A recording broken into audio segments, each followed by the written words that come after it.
Welcome, everyone. Thanks for joining us. We have quite a few people on the call today. So I appreciate you taking a little bit of time out of your day and joining us for this. We felt that this presentation would be super valuable to most of the industry. And I know that when I speak with everyone in industry, I'm usually hearing that folks do not need help with their specifications and that they are good. And when I start digging in with members, with industry, and in general conversations, I start learning that the idea of specifications for most operations departments versus what I was looking for as an FDA investigator don't align very well. So we felt like this topic would be valuable for everyone. And from the registrations, it looks like definitely a lot of interest there. So we gathered subject matter experts on from the UNPA membership to try to help everyone to hear the difference and the expectations for each of the key elements that should be included on a specification. And as you notice on the slide, we called this What the Spec.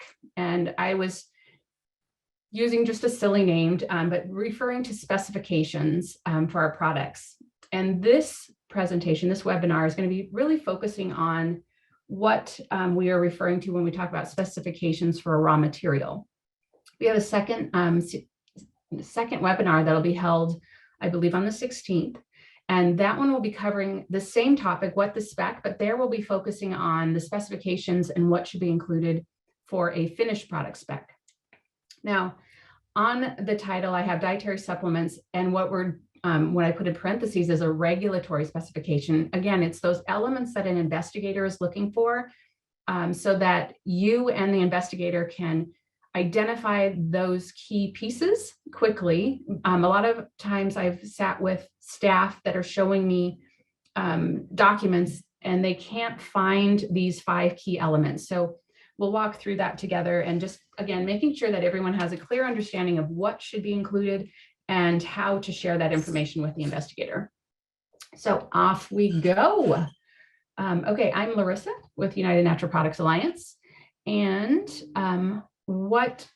because we have so many people on the call and not all of them came from our lists, wanted to share with you just a quick intro slide for UNPA. United Natural Products Alliance is a trade association. Most of our members are in the natural product space, specifically dietary supplements. We have brands, contract manufacturers, raw material suppliers, and service providers. And I state that our unofficial tagline there in the middle is that it's the greatest collection of brilliant minds collaborating for the greater good of the industry. United Natural Products Alliance is the only vetted membership. So everyone within the membership has been reviewed by staff and members. For a summary of what I'll be covering, I'm going to just set the stage for the remainder of the webinar. Our subject matter experts are going to speak to each of the key elements. I want to cover a little bit about regulation, not to insult anyone's intelligence or bore you with details. I have a very short time period that I'll be covering this, but really want to make sure that everyone understands where to look for this information so that if you do need to reference back to it, you can. I'm also going to share with you why it matters. I'm sharing that from my 25-year experience in the industry from an FDA perspective as a former investigator, and also from my experience working within the industry, quality, regulatory, product development. And then I'm going to turn it over to our subject matter experts. So starting with the regulation, again, I wanted to make sure talking so that we're all on the same page and on the same level is we're talking about the Code of Federal Regulations, which most of the time you'll hear it referred to as CFR. But for dietary supplement GMPs, we're talking about 21 CFR Part 111. And when we talk about specifications specifically, we're going to be talking about 111.70 and 111.75. Those are the 2 pieces of the regulation that refer specifically to 170 is talking about a requirement to establish a spec, and 75 is verifying that spec. So again, today we're going to be focusing on raw materials and the importance of specifications for raw materials. But where do you find them? Honestly, I could give you the long email address that's on the bottom, and I hope you would use that as a to save that in your own files. But really, if you Google it and you just search 21 CFR Part 111, you're going to find many references that come up. But my favorite is the accessdata.fda, and that's what's shown on the right-hand side of the slide. It is an active index. All of those are hyperlinked. Or if you go up to the top under the Part 11, you can look at the whole regulation without having it all chopped up in these subparts. I think it's the most useful version. But when we want to focus in on 11170, it's pretty short. So really, there's not a lot of excuses to not have spent some time reading it. It isn't in legal speak, but pretty simple reading. It's about a page and a half if you were to print it, the 11170 specifically, but there are 7 parts within the 11170, which is, as you notice here, the screenshot, section 11170 is titled, "What specifications must you establish?" And those 7 parts are labeled as lowercase a through G. Now, to summarize all of that, you have to have written specifications. So I've added written here because it doesn't state that specifically. However, oral tradition does not count when we're talking about a regulatory inspection.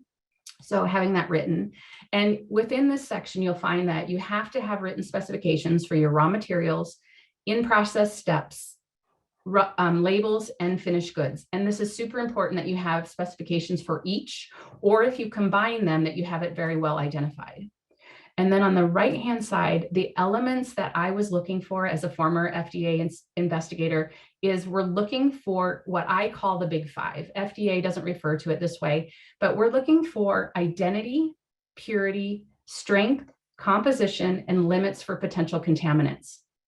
If these elements are not included on a specification sheet, the FDA investigator, especially one that is not well trained in our industry or our raw materials, may place on a 483, meaning it's a deficiency, that you don't have them. So I recommend that anyone that has specifications have these clearly identified with headers, maybe bold headers, and that each of those is utilized correctly. Again, so that you don't see those deficiencies shown on your 483 or your list of observations and deficiencies at the end of the inspection. The 2 bullet points at the bottom also state you must have within this section of the regulation any point, step, or stage in the manufacturing which requires a control. So think this is where you find your theoretical and actual yields, or your tablet weights, or your blend weights. Many different points within manufacturing where you can show that everything still is remaining in control. And then you must have packaging specifications, which are probably the simplest to write, but you have to make sure you can share those. So moving from what must be included on the specification, the next piece, and this is a quote from Kara Welsh, and I've heard her say it many times, so I felt it was important to leave it on a slide. The point of all of this is that in the dietary supplement GMPs, in the definition section, it defines quality. And it states that through the manufacturing process, you have to ensure the quality of the dietary supplement. And quality by definition is identity, purity, strength, composition, limits for potential contaminants. So it all kind of fits together that specifications and quality from an FDA perspective are tied in tight. So here she states that verification needs to be for what is in the bottle and nothing else. So that means when we're looking at those ingredients on our supplement facts, we have to be able to state we know the ingredients that were added to that product are what we stated they are, and that we've done those necessary steps to verify it: identity, purity, strength, composition, and limits for potential contaminants.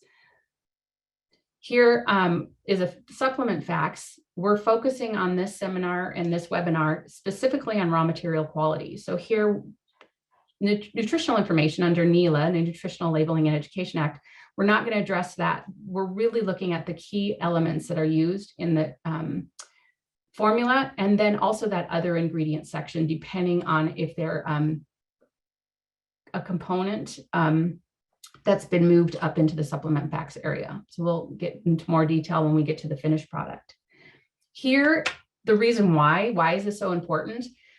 FDA has found that during a dietary supplement inspection, they are finding that as an industry, as a whole, we all have had specifications as the #1 deficiency in our industry since they began recording these statistics, which was from 2009 all the way forward. Specification deficiencies, as you'll notice here, are still continue to be the #1 problem. So I wanted to drop in some arrows. Of the top 10 citations, look how many of them are related specifically to deficient specifications. We have #1, specifications for finished goods. Down here, we have specifications, failure to include component identity. Then we have components, purity, strength, composition.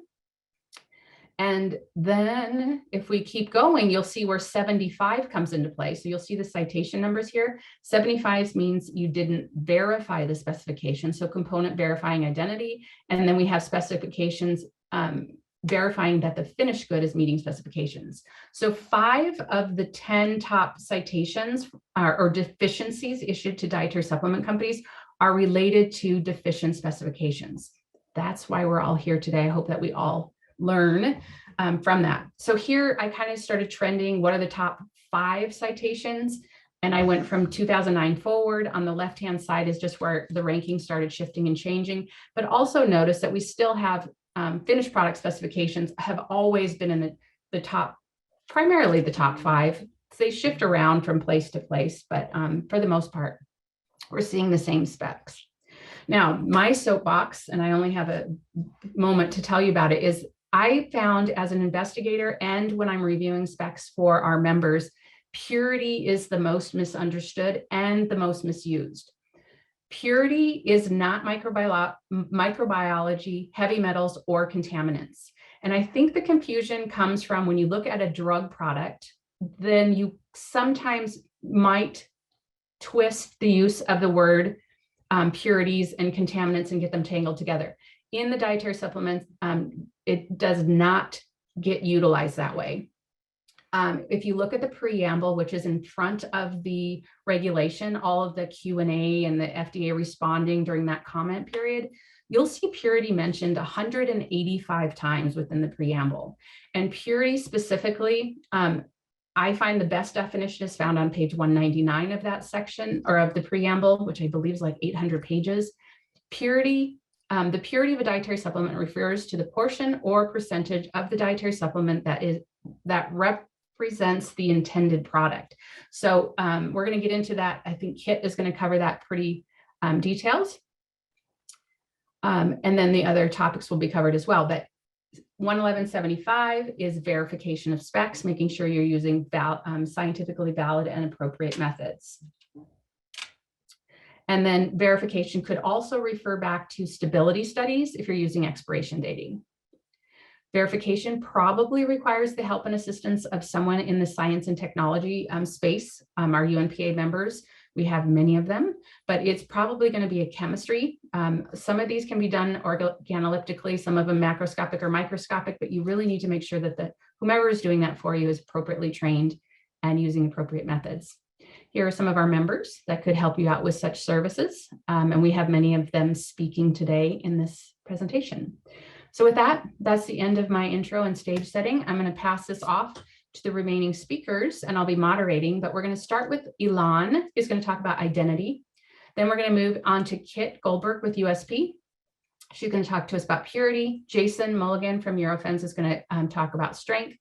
Katie with Now Foods is going to give us a brand perspective and composition for those raw materials. And then finally, James Kababek with Floral Research Lab is going to talk to us a lot about contaminants. So, all right, Ilan, I'm going to pass the stage to you. Thank you, sir, for being here. Thank you. Can you see my screen okay? It hasn't converted on my side yet. Anyone? Can I get a confirmation from anyone? Larissa, you don't see it yet? No, I still have my slide. Let's see. I'm going to stop share. Maybe maybe I'm blocking you. Always blocking. There we go. You're good. Okay, how about now? It says participants. Okay, perfect. I see a yes over there. Okay, perfect. Well, thank you. Hey, everyone. My name is Ilan Sudberg. I'm the CEO of Alchemist Labs. We are your biggest little lab. I had to make sure I had that right. I am very grateful for your attention today, and of course to the wonderful team at UNPA for putting these wonderful webinars on, and for my co-panelists or co-speakers here as well. Today I'm speaking on, well, my title is What the Spec? Are you having an identity crisis? We're having a lot of fun with these titles. So as I do, I'm going to go quick history of Alchemist Labs. We were born in 1997. Unlike these companies to my left of the word born that started in garages, we actually started in a colonic irrigation room, had good plumbing. We were actually a tincture manufacturer for my father's, Dr. Sidney Sudberg, our CSO and founder's chiropractic practice. He sold these to his patients. We made them in the garage, don't tell the FDA. Did some quality control, tested raw materials, failed raw materials, and somehow became a testing laboratory for ourselves and for the rest of the industry. Back then, this is 97, GMPs existed, but they weren't the current ones, and it was unclear who needed to do what, for who and why. Yet we still did our own quality control and collected clients back then. At that time, something woke up the FDA, which was an unfortunate adulteration of Plantago lanceolata with Digitalis lanata. One worked on the gut. Unfortunately, the other one worked on the heart, and people were sick and went to the hospital. Instead of shutting the whole thing down, the FDA assembled a pharmacognosys dream team consisting of George Ziobro, Stan Chikowitz, Bill Overmeyer, and Joe Betts, who still remains in the industry. We took some courses and had a lot of time to work on our methodology, getting involved with APA and also AHP to help them with monographs, as well as UNPA and other trade associations. Lots and lots of time to collect reference botanicals for our herbarium that we house on site. It has nearly 20,000 specimens of nearly 2,000 species of plants and fungus, probably the largest in the industry. With those reference materials we collect, we create tiny little extracts, and this actually is correlated to your specs, which I'll go into later. Those extracts have to match your extracts or your raw materials. So for example, you send us burdock root with ethanol as an extraction technique, we have to compare it to an ethanol extraction burdock, apples to apples. We do this in a pretty new facility. I think we're 3 years in, still feels new to me, lots of space to grow, and the staff is mostly happy. Okay, so what the spec? Are you having an identity crisis? So before I go any further, some disclosures. You might know me from these awesome things. One, crushing the adulterated Hoodia industry, the adulterated part of it with one single light microscope. Starting the industry's first cannabis committee before we talked about it outside of the trade associations. You're welcome, I think.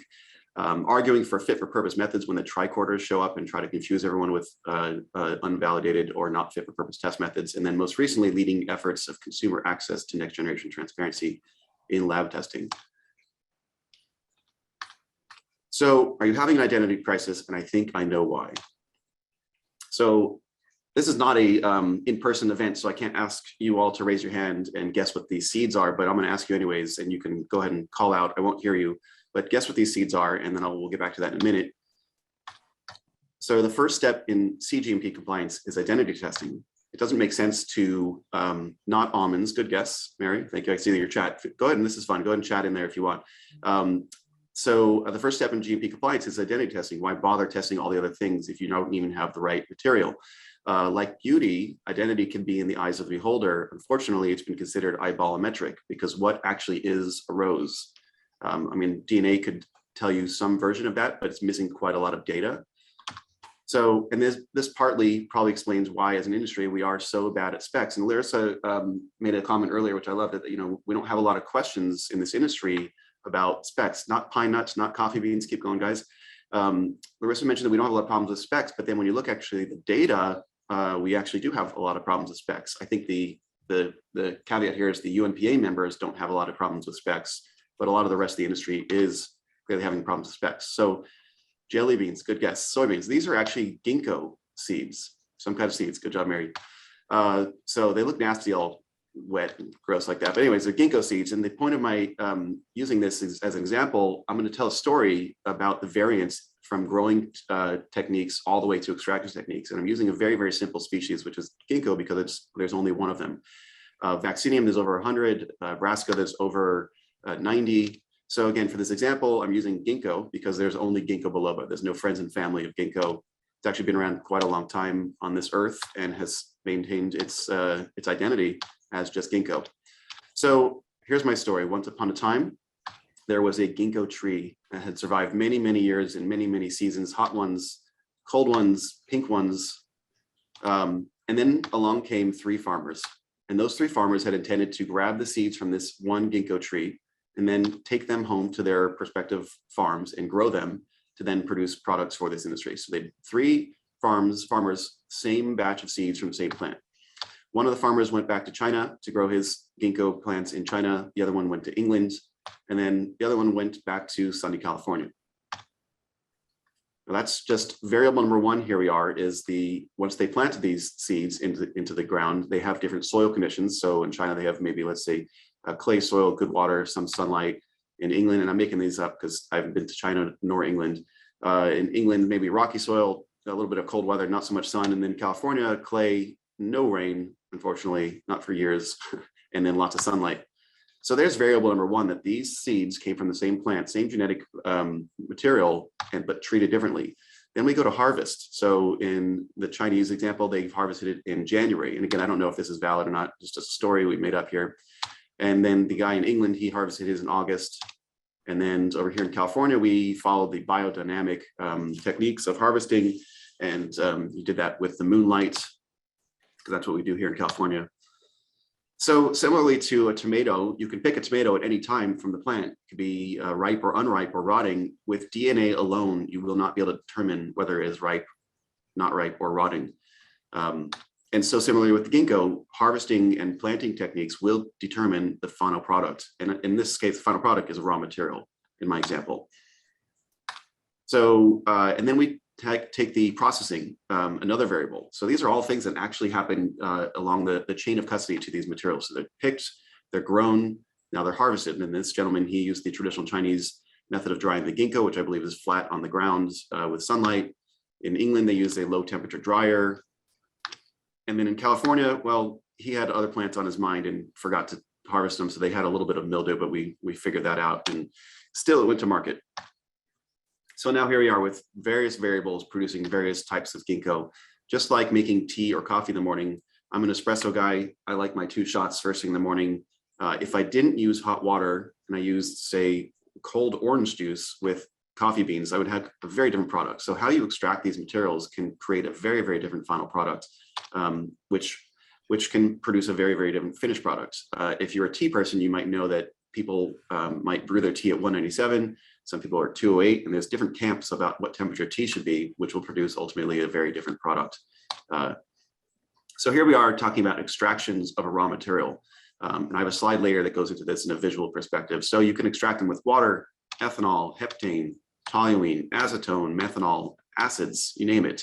Those are all going to produce a various different product line. Now we have the final product. It could be mixed with other things. How it's stored can actually determine how it's going to test out, stored well or stored not well. Then, of course, mixed with other ingredients and the various amazing amalgamations that this industry produces, where in my story I make in my head, this is where ginkgo extracts are sometimes created in refinery-like practices. This is actually an oil refinery I just grabbed off the internet.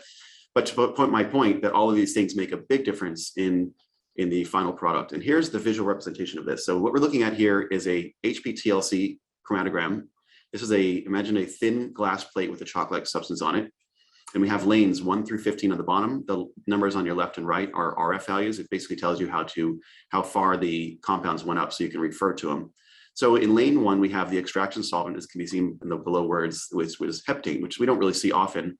Now, if you look at lane 1, you're trying to make a ginkgo extract, doesn't look like heptane's a good choice, unless you're only trying to get that top band, which I think is chlorophyll or something related. You move over 1 lane to lane 2, and you have toluene, which is similar. I think TBME is tributyl something ethylene. I don't know. I'm a marketing guy with a chemistry degree, so I'll just leave it at that. 4 is dichloromethane. So you can start to see some bands in lane 4, and then 5 is chloroform, 6 acetone. Finally, 7, you start getting some more bands, ethanol, and then 8 is methanol, and 9 is ethanol water, and so on and so forth. The point I'm making is that here's another set of variables. We can start with how it was grown.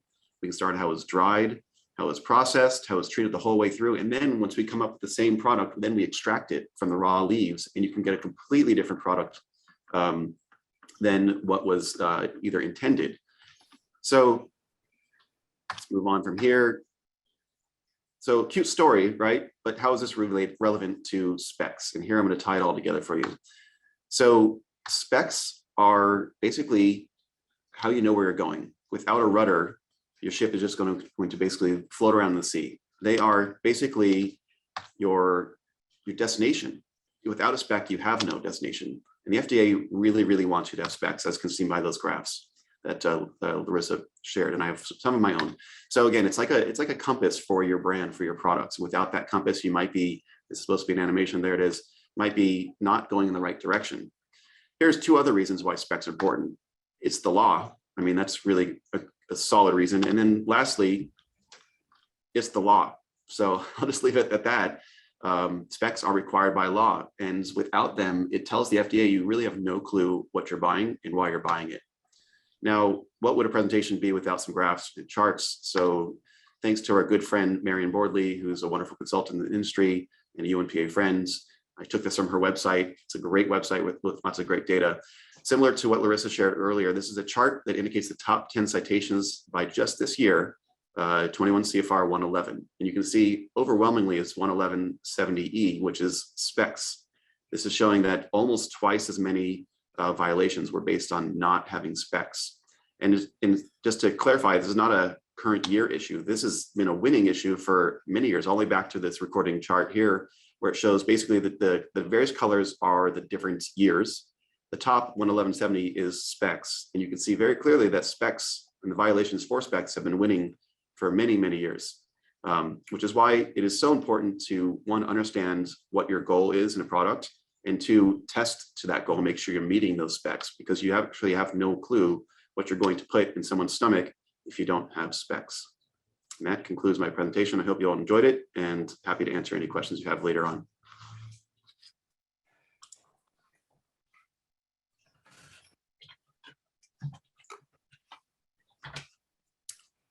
Larissa, or who is next, can jump up. There we go. Okay. Perfect. Kit's going to continue with purity. Okay. Hi, everyone. I'm Kit Goldman, Senior Director at USP, responsible for dietary supplements and herbal medicines. And I'm going to discuss purity and how it's specified for dietary ingredients. And as I think Larissa and Elon have indicated, this is not an easy topic. Okay. The same problem I had in the practice. My slides won't move forward.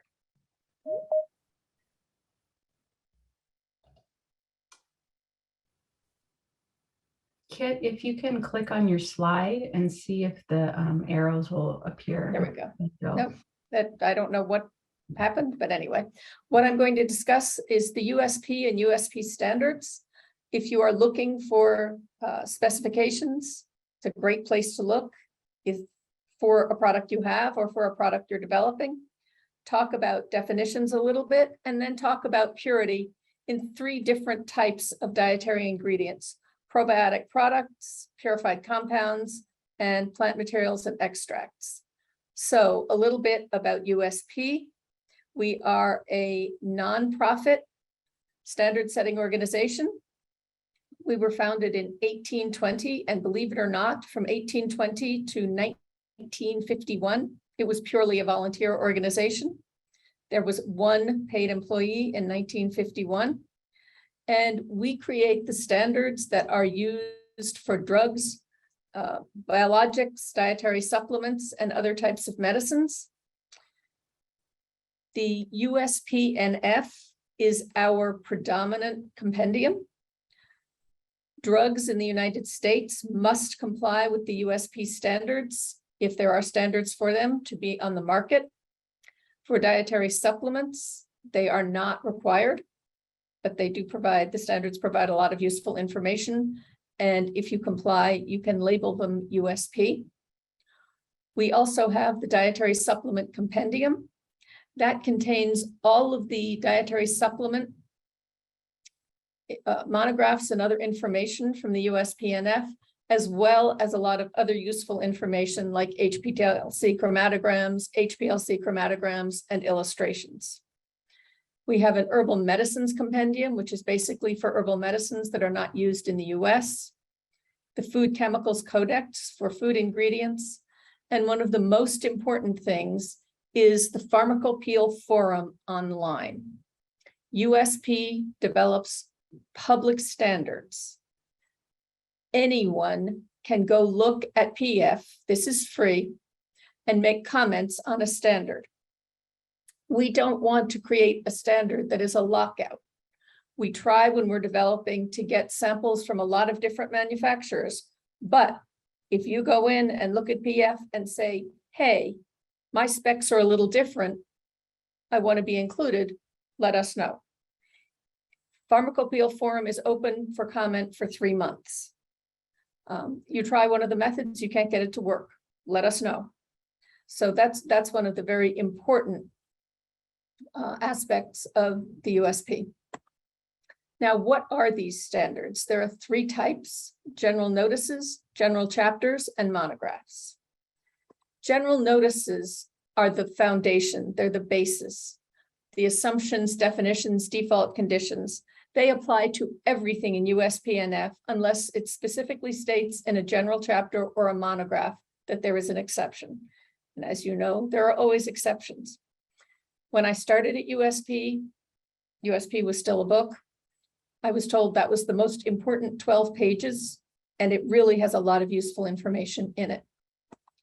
General chapters provide either specific information on test procedures, general information for interpreting a test, understanding the background, understanding a compendial requirement, and then there are the sections for dietary supplements. So numbers 1 to 999, those general tests and assays, if they are cited in a monograph and you need to comply with the monograph, you need to comply with those chapters.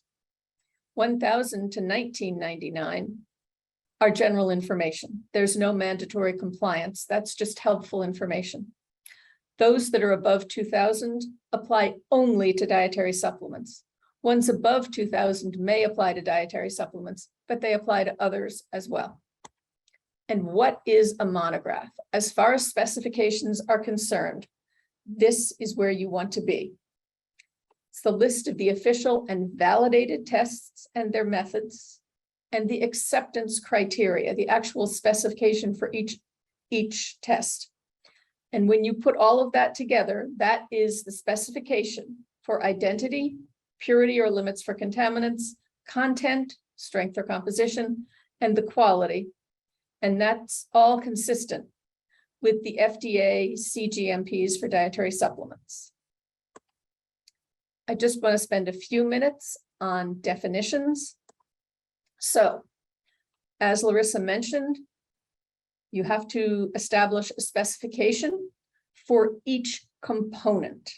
That's whether or not it ends up in the finished product. Each component must have specifications that ensure the purity, strength, and composition of the final product. And what does dietary supplement mean? As I said, it's the dietary ingredients, it's the other things you may be adding in there, and it may be processing aids that don't even end up in the finished product. The term dietary ingredient, as you know, is a really broad topic. So it's vitamins and minerals, amino acids, herbs, botanicals, enzymes, live microbials such as probiotics, metabolites, all of those. And that's one of the reasons that defining purity for these is very challenging. So what is purity? It's the absence or limit of impurities or contaminants, including adulterants. FDA does not have a specific definition of purity for a dietary ingredient, but the identity and basically concentration of the substance, usually expressed in percentage and determined by tests for assay or content. So when you are doing your specifications or when you are defining your product, that's when you will put in the information for the purity. As I said, different types of ingredients, they have a very wide range. In the USP monographs, often the purity is initially described or has a spec in the monograph definition, And then there's information about how you test for that. So I'm going to start with probiotics. Okay, they are live microorganisms, so they are an entirely different animal than anything else. Usually the raw ingredient is a single strain, but they may contain a cryoprotectant, and once they're finished freeze drying, they may also contain diluents and bulking agents. So your strain identification is in a monograph definition and is verified usually by PCR. So what you can see here is the monograph example for Lactobacillus rhamnosus. There is a description of the species that can be tested, so you can identify the species. You can add your cryoprotectants. You can add your suitable diluents. The purity here is not less than 100% of the labeled viable cell count of the appropriate strain. And the strains are listed here. It is a pure specific strain. So in other words, 100% has to be that specific strain. And typically those are identified through PCR testing. Purified compounds are very different also, and they are supposed to be a single entity. They're measured as percent weight or some similar unit, and they have acceptable impurity levels identified. You, as the manufacturer, are responsible for understanding the impurities that are in your raw materials. And those impurities may vary based on whether a product is purified from a natural source, from fermentation, or from synthesis. The purity specification in the monograph would be measured in an assay and in specific tests as appropriate. And I'm going to give two examples. Alanine, in the definition, there's your purity, 98.5% to 101.5%. It's identified in the identity test. The assay has those same numbers. The important thing here is that you need to have a limit on your impurities, which in the case of alanine, at least this preparation of it, are these related compounds, any unspecified impurities, and then you have total impurities. So your total impurities are about 0.35% of the total. And you have a loss on drying that is, excuse me, controlled. On the other hand, hesperidin, which is more or less purified plant compound, very different list of related compounds and unspecified impurities. The impurity level is much higher. So your total impurities for this particular material can be 10%. And that's because it's very, very difficult to get higher purity from these natural compounds. And you also have a loss on drying.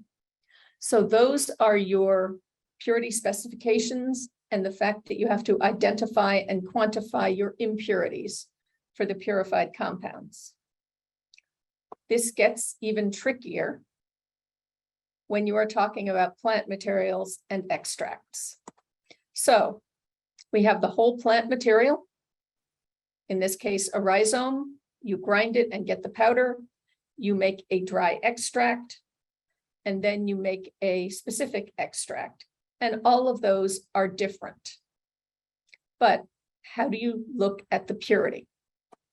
So your definition is important. You need to make sure you're talking about a plant part in the title and definition. The purity would be only correct if you have the correct plant and the plant part and the acceptable levels of water, acid soluble, and insoluble ash. There are a lot of ways that you can identify the plant and plant part which include any combination of the DNA fingerprinting or other DNA methods, macroscopic and microscopic characteristics, the presence of particular phytochemicals or the ratio of the phytochemicals or markers. But as Elon said, identity and purity in this case do not indicate quality. You could easily have something that came from the appropriate plant part that you could tell macroscopically, maybe do a DNA test. It could be absolutely terrible quality because, for example, maybe it was heated up too much when it was lowering the bioburden. So it could be not at all related to the quality, even if it's the correct plant and plant part. So for an example of plant material, you have Asian ginseng, root and rhizome. You have the Latin binomial and the plant part. The quality part is in the phytochemical content, but the other purity related specifications for the plant part, there is a limit on foreign organic matter of 2%, and then your total ash and insoluble ash. So for the plant material, it's the plant material itself, and then a low amount of foreign organic matter and a limit on your ash. When you move on to the extracts, those can include suitable added substances. You usually need to disclose those substances, preferably also the amount, but I know in many cases that's proprietary. And the extract purity may be defined by content. So the extract description may also prevent the presence of adulterants where possible. So you have the extract, it needs to match the standard. So you're getting your identification there. There may be biomarkers that are specific to that extract. Sometimes you can define those ratios so that you can determine if something else has been spiked. For example, a ratio with caffeine, so you can stop or identify if additional caffeine has been added. And sometimes the absence of markers or bioactives from related species. So here's an example for pomelo peel flavonoids dry extract. You have your name, Latin name, how it is collected. So it's unripe fruit, how it is extracted.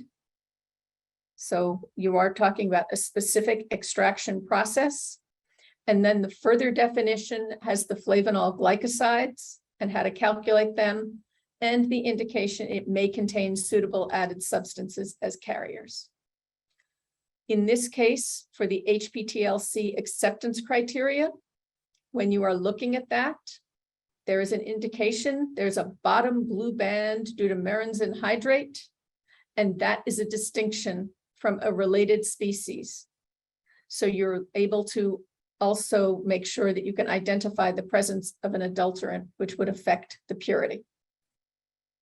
So in summary, purity may be measured differently in different types of ingredients and components.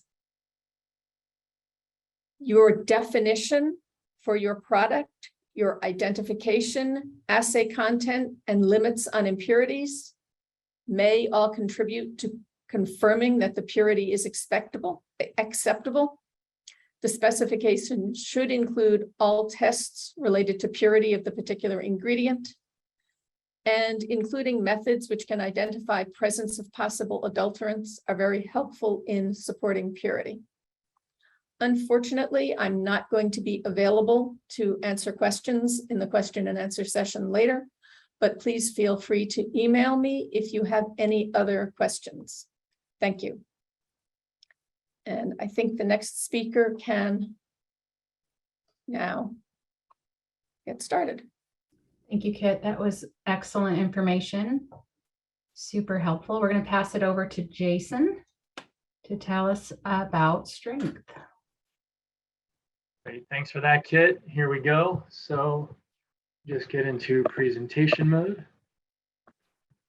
Great. So good to be here with everyone. Kit, thanks for that. And I'm Jason Mulligan. I lead dietary supplement sales for Eurofins, as well as our botanicals and sports nutrition testing site in Southern California. So I'll be covering strength today.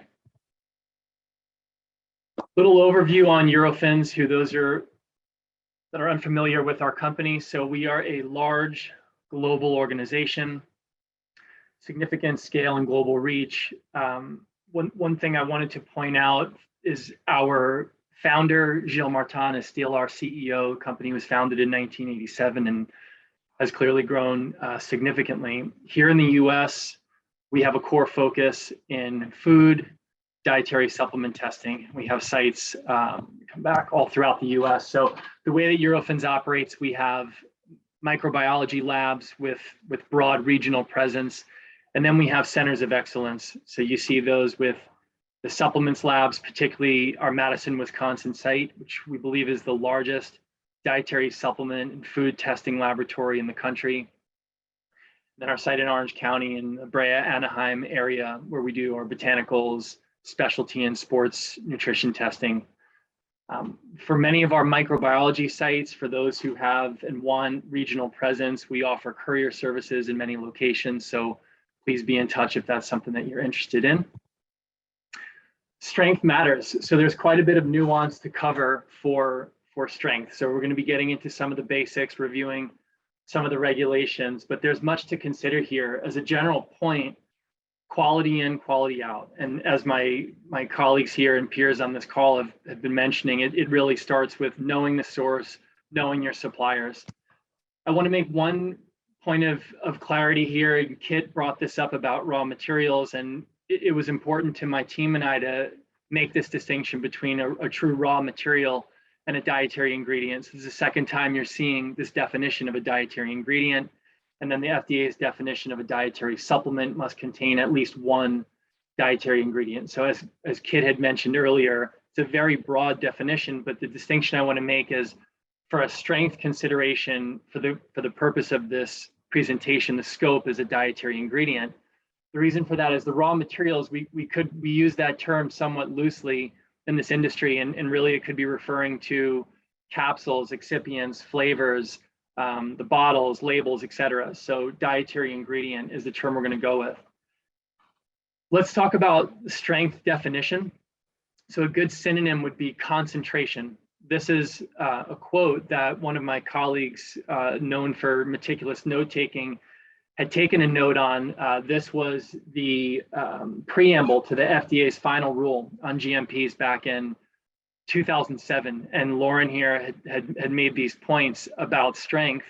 And I think the second bullet here really says it well. It's not simply referring to the quantity of an ingredient, but referring to the amount of a stated ingredient per a specified unit of measure. So very simply, on the right, I have riboflavin, vitamin B2, 100 milligrams per serving. In this case, very simple example, one capsule is the serving size. So strength is referring to the concentration, the amount of the stated ingredient per a specified unit of measure. As a refresher, and you see here called out in the subtitle, this is really important and couldn't be overemphasized that as the brand owner, you are responsible. So very simply, for across the supply chain, for an ingredient supplier, as Alon talked about, you must identify the ingredient. It's important for each role in the supply chain to qualify your suppliers. And the key insight there from a high level takeaway is to make sure you get the ingredient you intended to buy. The manufacturer is responsible for establishing and verifying, in this case, the strength specifications. So again, you want to qualify your ingredients through testing and through doing appropriate testing, which we're going to cover in a little bit more detail with some examples. The brand owner must independently verify the quality of their products and ingredients. And I think you're going to hear more about this later on the C of A and just using the certificate of analysis especially for smaller brands that I've talked to, it seems like the understanding is you just use the C of A that the manufacturer provided. And that may be true as part of your broader quality program, but our perspective from the lab, and I think others would agree, that it is very important to verify and be highly confident and mitigate risk. That's the key from the brand perspective, is to take a risk-based approach. And that's going to be up to your discretion on how you do that, particularly where you're sourcing ingredients, knowing the risks of those ingredients, especially in this moment that we're in right now. I don't think it's been talked about so far on this webinar, but for supply chain crisis that we're experiencing, there's a lot greater risk of adulteration. And so it emphasizes the point on how important it is to verify. So taking a simple example, again, ginkgo's coming up in this webinar unintentionally, but for this label, we see it's 120 milligrams of a ginkgo extract. And they're claiming, this company's claiming 24% GFGs, ginkgo flavone glycosides, and 6% TTLs, terpene lactones. So in this case, because they're claiming a very specific amount, it's 24%, roughly 30 milligrams, just under, that's the amount that the brand owner is going to need to ensure holds true through the shelf life of this product. So from an analytical testing perspective, this company would test to a strength amount of what's listed here, the 24% and 6%, not the total 120 milligrams. So I just want to use that as a case to alert to what you would be testing there is to the 24% of 120 milligrams GFGs, and then the 6% for the terpene lactones. To break it down a little bit more, there's a class 1 and class 2 nutrient distinction. So class 1, high level, is synthetic nutrient content is coming from fortified or fabricated foods, or adding into fortify and fabricate foods. In these instances, I'm using the example of ascorbic acid. This brand is required to show that they meet label claim through the shelf life of the product, so the 1.1 grams of ascorbic acid. To distinguish that with class 2, naturally occurring indigenous nutrients, in this case for the rose hips, this label for this company, this brand, needs to show at least 80%, so 400 milligrams. And that the main insight, the key insight here, is the simple distinction between class 1 and class 2.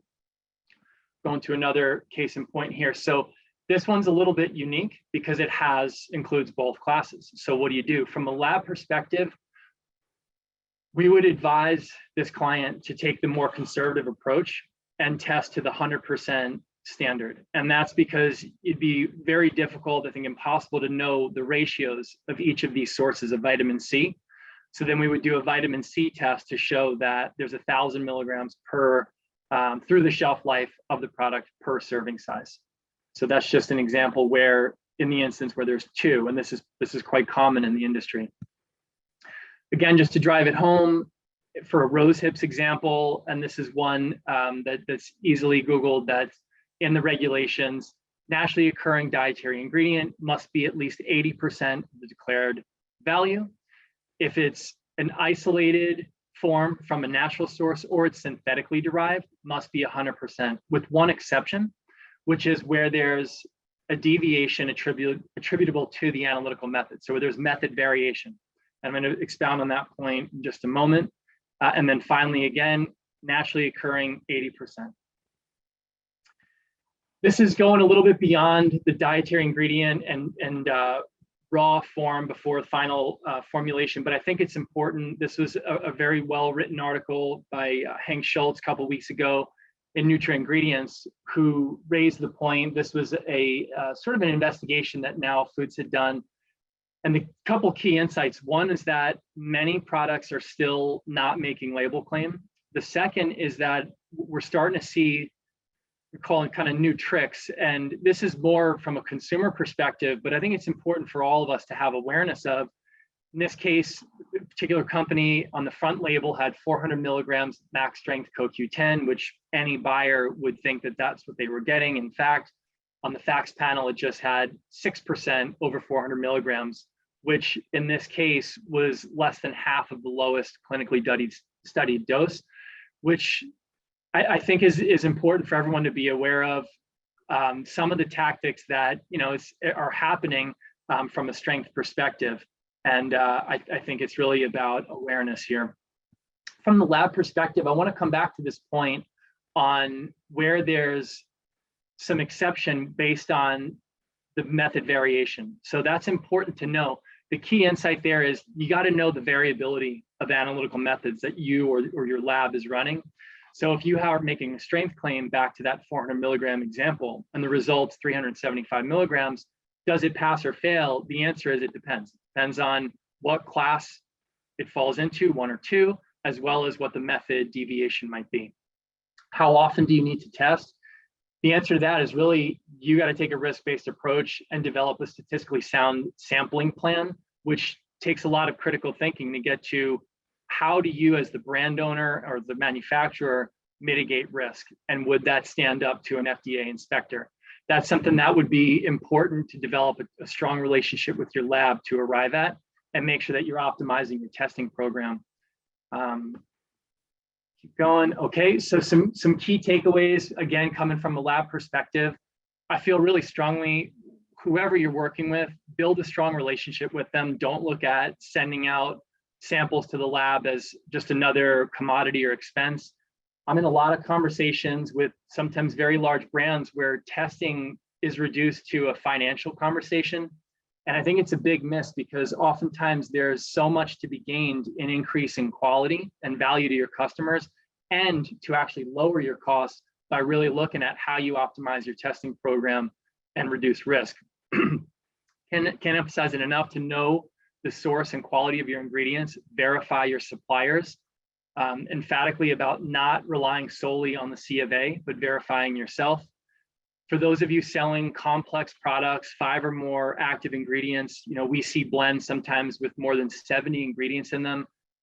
For those instances, I think you need to be extra vigilant, superbly organized, because there's so much nuance with each one of those ingredients, and it takes a lot to get it right. Testing can be costly, but think about, a serious adverse event or a warning letter could cost significantly more. I really love this idea of partnering with your lab, of course, coming from Eurofins, but there's much to be gained, and we have many examples of really strong relationships where we're working side by side with brands and manufacturers to make sure that we're protecting your brand and you're doing the most you can to deliver high quality, high value products to your customers. And say, set a high bar, offer your customers the best quality ingredients. If you need any specification support, we have an entire team dedicated to specification writing, who have deep technical expertise, and will work with you to ensure you're delivering top quality products. To get in touch with us, our marketing team created this domain name. So you'll get a copy of these slides, but if you want to just take a quick snippet or copy this down, you could reach out to us here. Quick shout out, we've got an event coming up, educational symposium focused on supplements, June 15th in Lehigh, Utah. So again, you'll get this information, really strong speaker lineup, and that'll come with a catered lunch. Some of our sales team and myself on here, again, you'll get these slides, but reach out to, you may know some of these folks, just a number of contact points to get to. And with that, I'll be passing it over to Katie from Now Foods. Thanks so much for your time. Thank you, Jason. Great job. Katie, when you're ready, there you go. Your slides are up. Presentation mode, and you are on a roll.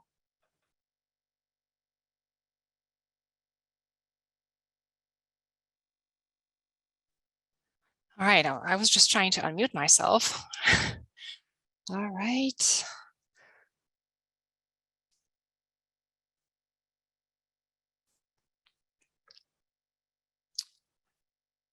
Can you see my screen okay? Yes, but you're good to go now. All right. Well, hello, everyone. Thank you so much for including me in this presentation. I am honored to be here representing the industry, and I'm the only one on the panel that has probably industry perspective. from Now Foods. And Jason, I just wanted to mention, thank you for your collaboration and the work that you guys have done to support our investigation on the CoQ10 and other stuff that we toss your way. So I appreciate that collaboration. For those not familiar with Now Foods, we are a dietary supplement company. We manufacture dietary supplements, sports nutrition, personal care items, and food items. We're located in Illinois with some satellite manufacturing facilities throughout the United States.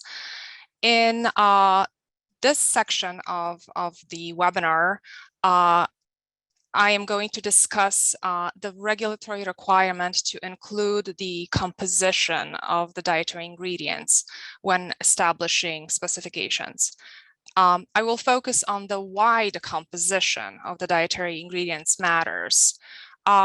The composition, although not as elaborate as purity or contaminant determination, is very important from the quality standpoint, as well as the traceability and the transparency when it comes to the manufacturing companies in the dietary supplement industry.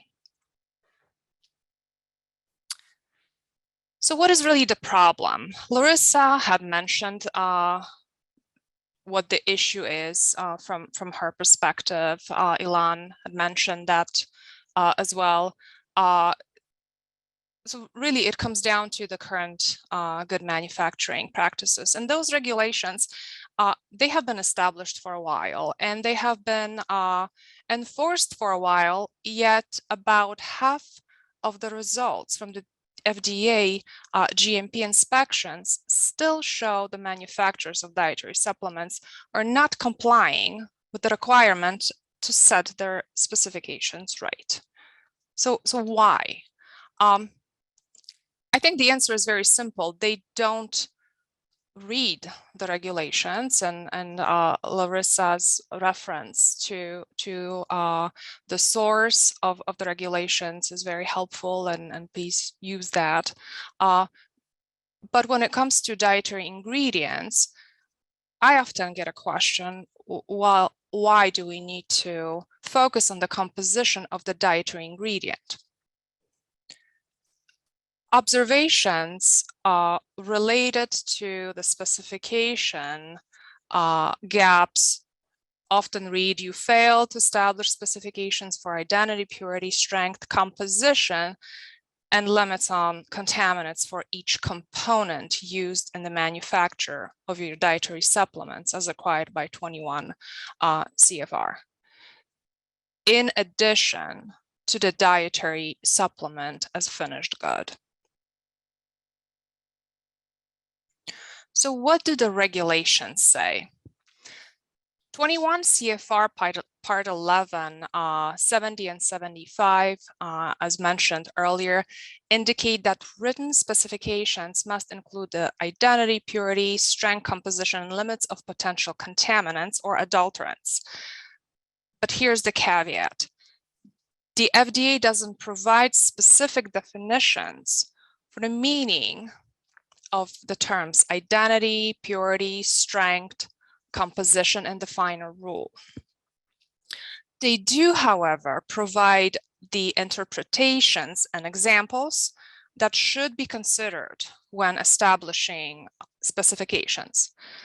Unfortunately, the industry doesn't find it sufficient, and there's still quite a bit of confusion when it comes to interpretation to those suggestions.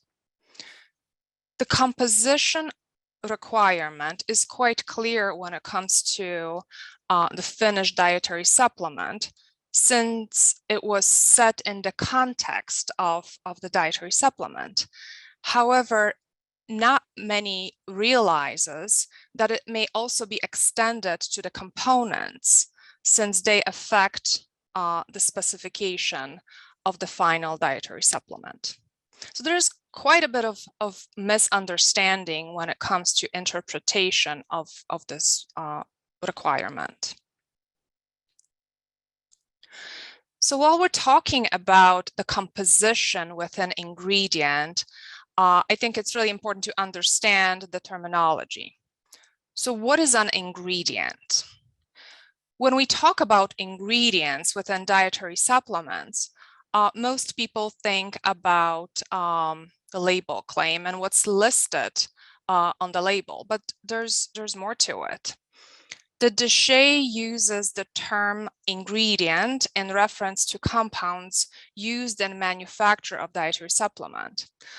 For example, calcium carbonate, being a dietary source of calcium, is an ingredient.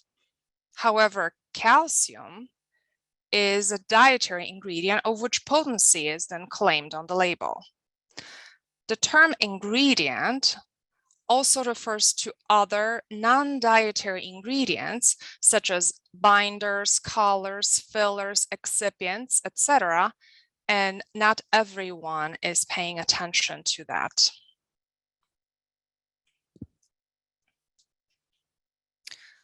So let's take a look at what should manufacturers focus on when it comes to setting proper specifications for ingredient composition. The term composition, once again, refers to the multiple constituents in a dietary ingredient. I'm showing a couple of examples where the dietary ingredient is composed of multiple constituents. The first one is curcumin extract, but it also contains a binder in the form of maltodextrin, a stabilizer, which is ascorbyl palmitate, an excipient in a form of silicon dioxide, and a lubricant, which typically is stearic acid. So all of those components are part of the ingredient and should be listed in an ingredient disclaimer. Similarly, the ingredient known as BCAA, branched chain amino acid, is a blend of 3 amino acids. That's leucine, isoleucine, and valine. And it's also a part of the ingredient, and it should be a part of the composition list when it comes to BCAA. The same would go for vitamin D3 in olive oil, or any active ingredient that is standardized or triturated on maltodextrin or microcrystalline cellulose.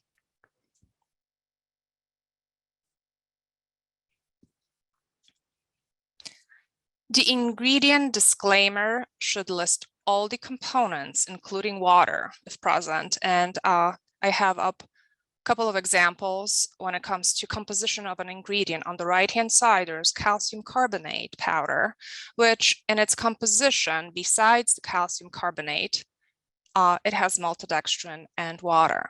And that has to be clearly designated on the specification. Specification sheet containing, as I mentioned, different components within the dietary ingredient also has to have a list of those ingredients clearly defined in the specification. The ingredient information must be listed somewhere, and it has to indicate also the source of the dietary ingredient. As I mentioned earlier, calcium is a dietary ingredient coming from calcium carbonate. Similarly, magnesium cannot exist as magnesium alone. It has to have a source, whether it's magnesium, malate, citrate, oxide, whatnot. The source of that ingredient must be also clearly stated on the specification sheet.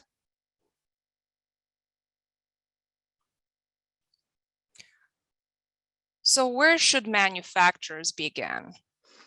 I think Jason hit it on the head really with the comment that manufacturers need to work really closely with vendors. And I second that. I think the specifications and the requirements that the manufacturers need are with the vendor. So establishing great relationship, transparent relationship with the vendors is a key. manufacturers producing dietary supplements, they need that specific information about the dietary ingredient they use in the formulation, but also the suppliers recognize the need to provide that information to the manufacturer. So it's a two-way street. Manufacturers can also go a step further. They can request the information that they need from the vendor. And oftentimes manufacturers use vendor qualification questionnaires, which contains all the necessary information pertaining the identity, the quality, the composition of the ingredient they're about to use in their supplement. And it's very imperative to the process that that information is shared between both, that the manufacturers understand exactly what they're getting in order to manufacture a good quality dietary supplement.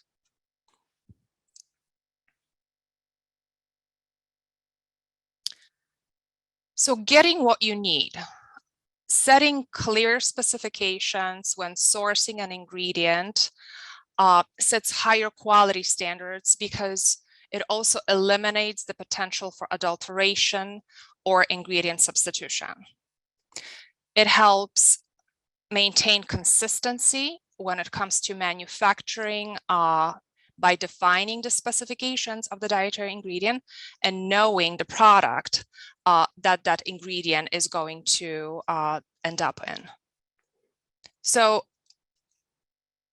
basically asking the vendor what you need in order to get the material that you can then use in the manufacturing process.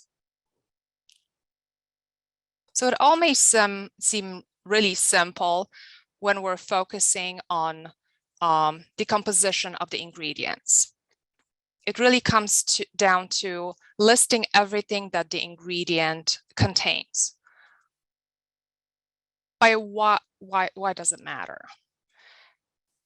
To the questions that I get from some of our competitors or vendors, why does it matter? Why do we need to have that information on the ingredient specification? To everyone understands that we need to have those ingredients listed when it comes to a finished dietary good. But the question is, why do we need it for an ingredient? And Ilan said it, because it's the law. Because properly addressing those 5 specifications, the identity, purity, strength, composition, limits on contaminants, it's necessary, it's required for both components and finished products. And the specifications of the components ultimately affect the specifications of the finished good. And I included an example of an ingredient disclosure from a specification where it ultimately affected the label information. With the exception of processing aids used at small amounts, all the ingredients need to be listed, because if they are altering the composition of the dietary supplement, they need to end up on the spec of the bulk material and ultimately on the label. I will keep it short and sweet, and with that, I will conclude my presentation, and I'm ready to take any questions at the end of the session. Thank you very much for your attention. Thank you, Katie. That was excellent. We're going to switch to James Kababek with Flora Research Laboratories. And if we run out of time for questions at the end, you can direct all the questions directly to the presenters, or you can send them to Linda or myself, and we will get them distributed. The session is being recorded, so the full question and answers will be available if presenters and our participants is available afterwards. So with that, I will turn it over to our last presenter, which will be covering contaminants. Thank you, sir. Thank you, Larissa. Is my presentation mode up? You are ready to go. Very good. Well, welcome everybody. And I've heard a lot of excellent information from the other speakers today. And having been involved in the industry for almost 30 years and taken all the steps through the industry, I have to say we've done a phenomenal job of rising to the occasion. I am so impressed at where we've come to, yet there's so much to do, and there's still companies out there that have fallen through the cracks, and FDA shows up and they're like, hey, what are these GMPs? So there's a lot still to do. One of the things that I see a lot though is how people handle having a C of A, and what is a C of A and what do you do with it? What it should be is for a lot represented, the set of specifications and test methods utilized to evaluate the specs and the results that ensure the ingredient meets its specs. Although scratchy toilet paper, emergency pandemic toilet paper have been terms used for C of A's, and my other favorite is a copy of a copy of a copy of someone's document that moves on to different letterhead. Sometimes when we get C of A's in on client submitted samples, the images come in at like a 45-degree angle because over the years it's just been copied so many times. But what kind of assurance can you have in the C of A? What kind of a weight can you put down on it? I would say you got to be very careful with C of A's. This is pretty common when we look at C of A's. Essentially there's a disclaimer at the bottom that says, we try to represent accurate information, but we guarantee nothing. And it's all up to you to make sure this stuff is legit. That fine print is in various forms. Sometimes it says, oh, we test this spec once a year. So they're selling 10 or 20 lots of botanical, and every year they do one pesticide screen or one heavy metal screen. You have to be really careful about this. And even if you have a good C of A, it may not meet your needs. The vendor has specs, but you have specs. The GMPs require you to have your own ingredient specifications. And without your own ingredient specifications, you have no way to evaluate if a material is suitable for its intended use. Don't just adopt the vendor specs, because some of them may not be relevant. If you say, oh, we just adopt the vendor specs, you're now obligated to ensure your product complies to all of them. Well, maybe the vendor spec is that it has to be a certain particle size, but your next step is to put that through some kind of extrusion where it's not an issue. Why adopt that spec if you don't need it? Consider also what additional specs are missing on the C of A, because there may be important things that you need to have in your product specs that aren't on the C of A. You have to consider the trends in commerce because it's a dynamic industry. And what was good enough for testing yesterday may not be good enough for testing today. Case in point, elderberry. Your ingredient spec should be meaningful to ensure that the ingredient's the correct form and purity for the product you're making. And they should be living documents, because this industry is way too volatile and dynamic. You have to have a flexible spec that adapts to the emerging contaminant threats as science advances. And you should review these to ensure that your changes in manufacturing and sourcing don't create an issue when you're testing against established standards. Now, you're probably asking, why are we talking about this when I'm talking about contaminants? Well, here's the thing. You need to ensure that your products are free from reasonably anticipated contaminants. And we see that it is often the case that products are contaminated, even with things that shouldn't be there. This I used recently in a USP presentation. C of A said the ethanol was used as a solvent extraction. Was submitted mainly to look at ethanol, but we run a 467 panel, and guess what? It passed for ethanol. It happened to have cyclohexane and ethyl acetate, but neither the C of A or process flowchart indicated those uses. And a targeted residue screen looking only at ethanol wouldn't have detected that.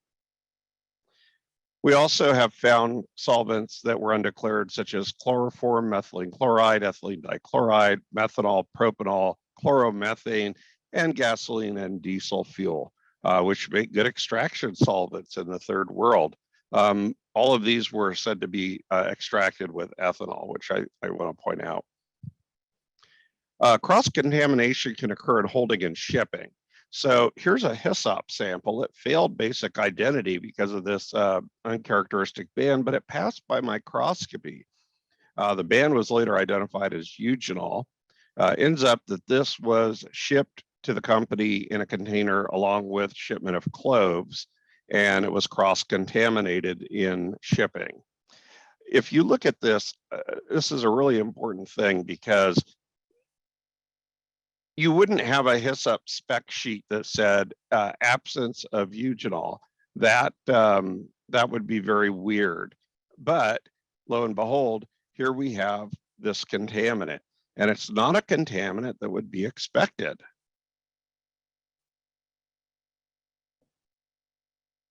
Other volatile contaminants that we've seen, like carvacrol from the storage next to oregano, thymol from thyme, volatiles from valerian entering other products.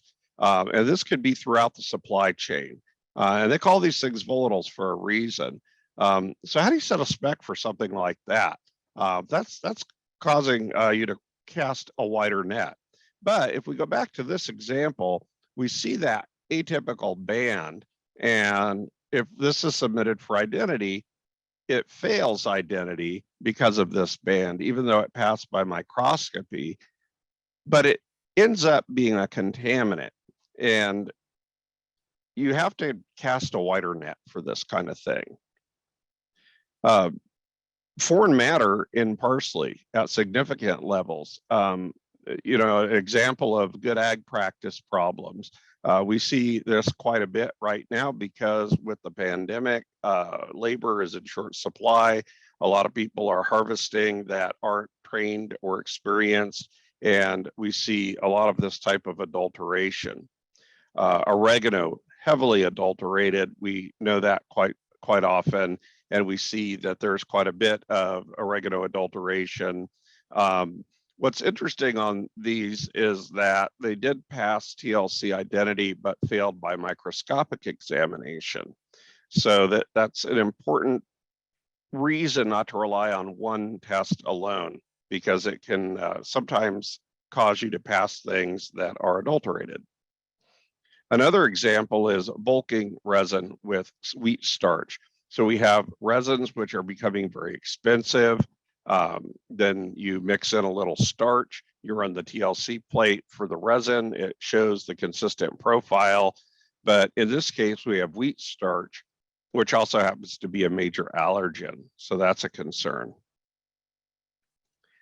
We recently tested some organic fruit, was certified organic, and we found phenethion at 100 times the USP limit. A lot of companies skip testing pesticide residues on organic products because they're organic. And when you have organic products, they shouldn't be using any of these nasty pesticides. But that's a dangerous assumption because pesticides can come from adjacent crops. They can come from soil and water contamination. They can come from post-harvesting practices. I remember back in the day when we first started looking at quinazine and ginseng. Ginseng takes several years to come to maturity, and they would dry ginseng on racks in the sun or shade. And in order to keep it from getting any fungal development, they would continuously spray with quinazine. The earliest samples coming in, you could actually smell the pesticides on the ginseng root. It was so bad. So there's a lot of places for these contaminants to come in. We looked at a Ayurvedic botanical blend recently, and the sample contained 4.6% by weight mercury. I didn't put that in ppm because it's astronomical. A huge amount of mercury. And it ends up that the product contains cinnabar. And that cinnabar is a Ayurvedic traditional mineral that's used.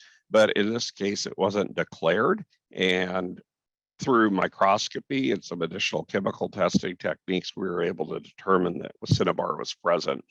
By the way, when we received this blend, it was already in a capsule form in a finished product bottle. Clandestine adulteration is a big problem, and I guess that's what we're known for the most. But this is something a lot of people don't understand. We see botanical raw material or extracts adulterated with pharmaceutical ingredients or clandestine drugs to create the impression of greater potency in the material. And I've had companies come to me and say, well, all I know is when I buy company A's product, my customers say that our formula works great, but when I switch to this other company's product, it's not working as well.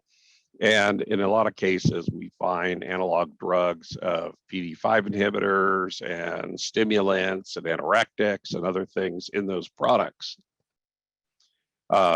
This all-natural sleep aid was an Amazon bestseller and a licensed NHP product in Canada. And yet we found a halogenated drug substituted compound. Anytime you see organobromine compounds in a botanical or supplement, the alarm bell should be ringing because that's not the norm. Structural elucidation showed this halogen substitution.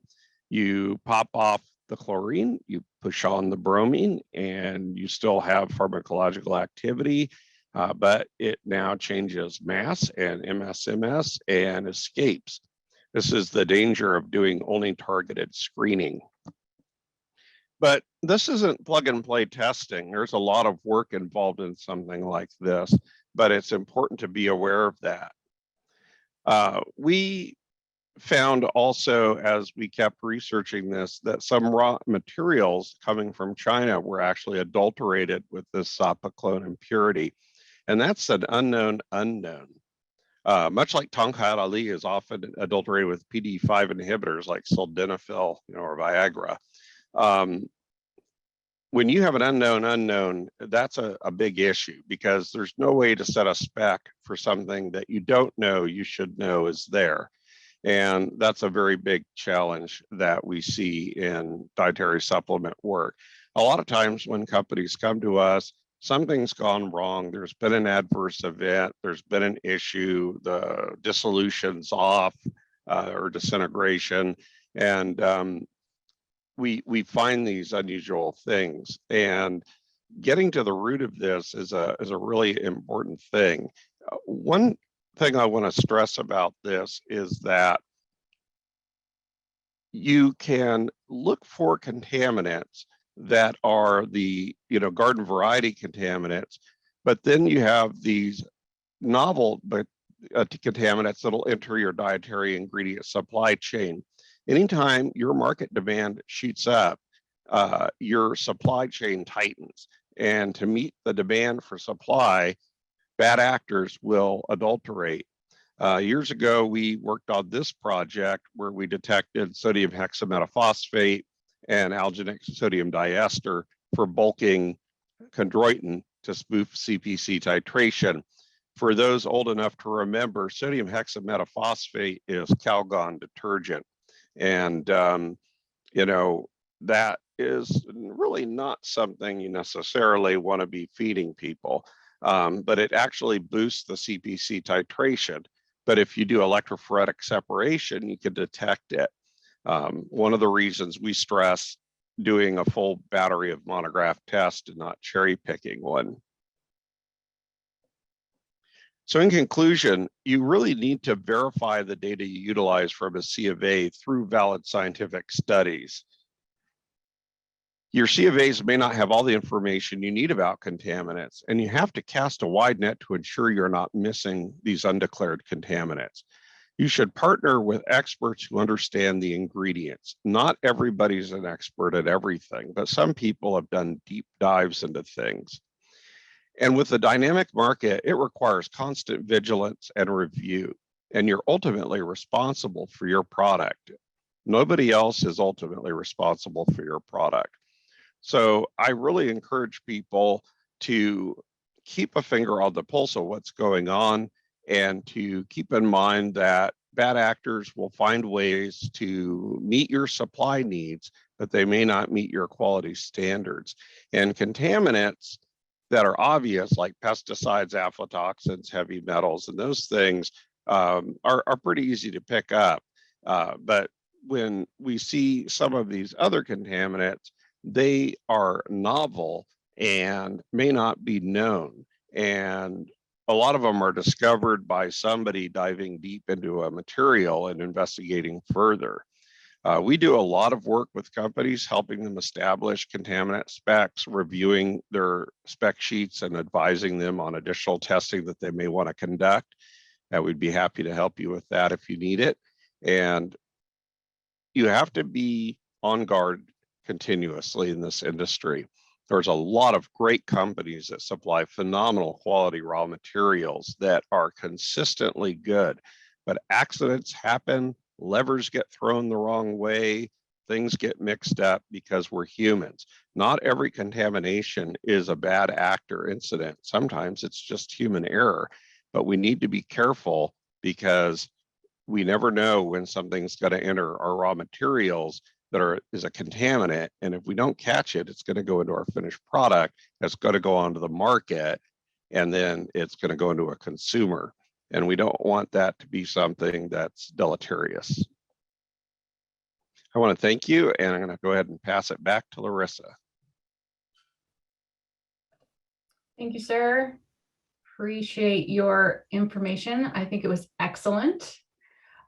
With that, we are at our end point, which has been 90 minutes. We're about 4 minutes over, but invite anyone that might have questions and able to stick around for the discussion to join us in that conversation. You can either do a hand raise, or you can send it in the chat and we'll try to share it. We have quite a few people still on the call. The recording will be distributed to all of those that registered. We did have a challenge with Zoom. We should not have been limited to our attendees, but somehow we did hit a max limit. So there'll be quite a few people that you may be aware of that did not join us. But again, that recording will come to you as soon as possible. Any questions? And also encourage you to reach out directly to each of the participants. You should be also receiving a PDF version of all the slides, which would have their contact information. I have a few questions in mind, but I see no hands being raised.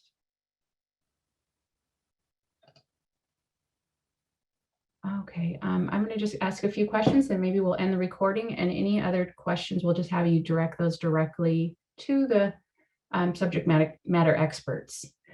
All right, one question came to us that said, could the panel comment on redundancies in the 11170 requirements? Are specifications expected for each of the 5 parameters for a dietary ingredient?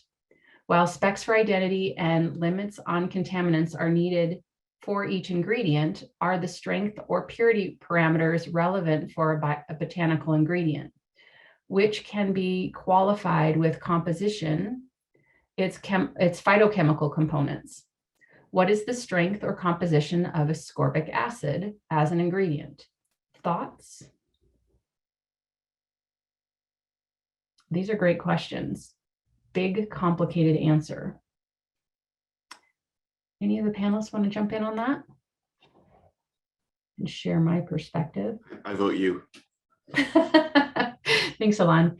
So when I was an investigator, when I was looking at dietary ingredients or components of a supplement versus the finished good, per the regulation, you are required to have identity testing on each and every lot that is received. So Elon and some of the others here could help you with your identity testing or monitoring. You have to have identity testing and documentation of identity for each and every lot received. You can skip some of those other parameters on raw materials. However, it's in your best interest, as Katie mentioned, because your formula is typically going to be based on the composition and the strength and the purity of those ingredients.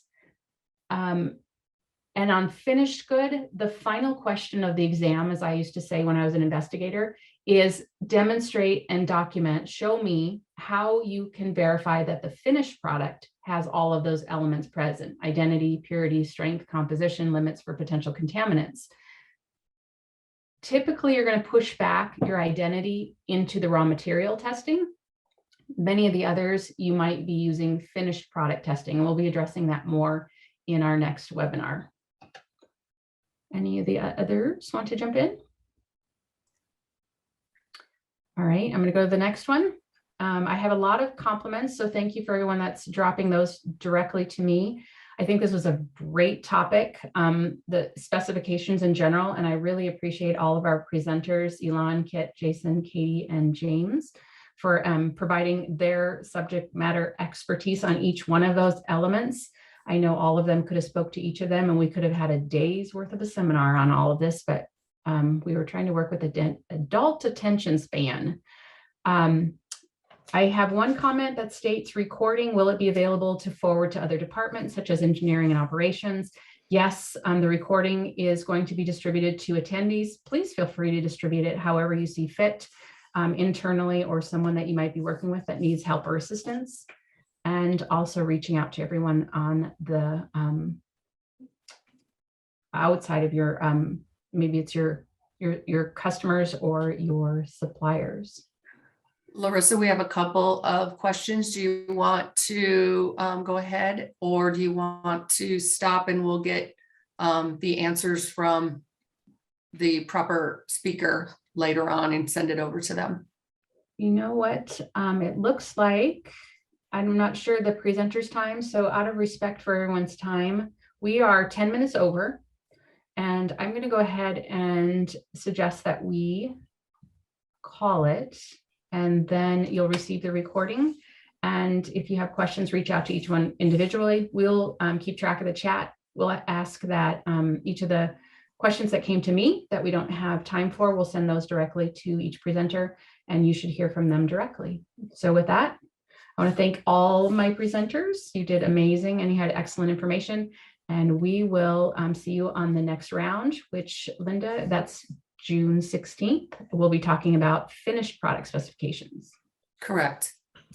All right. Thank you, friends. Thank you all. Appreciate you. Thank you. Have a fantastic Bye, day. everyone. Thank you.